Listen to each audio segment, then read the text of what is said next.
দেখুন বন্ধুরা, ছেলে দুটো গাছ থেকে কামরাঙা পেরে কি তৈরি করছে। সুন্দর গ্রামের পরিবেশ। ধনে পাতা তুলে দিল। কামরাঙাগুলোকে ভালো করে জল দিয়ে ধুয়ে কুচি কুচি করে কেটে নিচ্ছে।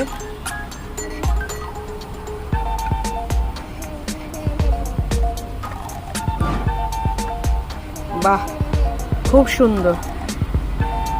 এবার একটা শিকের মধ্যে লঙ্কাগুলো পুড়িয়ে নিচ্ছে হামানদিস্তায়। সেই লঙ্কা পোড়ার নুন দিয়ে ভালো করে হামানদিস্তা দিয়ে গুঁড়ো করে নিচ্ছে। এইদিকে ধনে পাতা কেটে নিচ্ছে, লঙ্কার গুঁড়ো, বিট লবণ, মশলা, লবণ, ধনে পাতা সেই কামরাঙার মধ্যে দিয়ে দিচ্ছে। কাসুন্দি, ওয়াও, দারুণ, লাভলি, জিভে জল চলে আসা রেসিপি। এবং শিকের মধ্যে গেঁথে দিল ওগুলো। স্টারের মতো দেখতে লাগছে পুরো, লাভলি।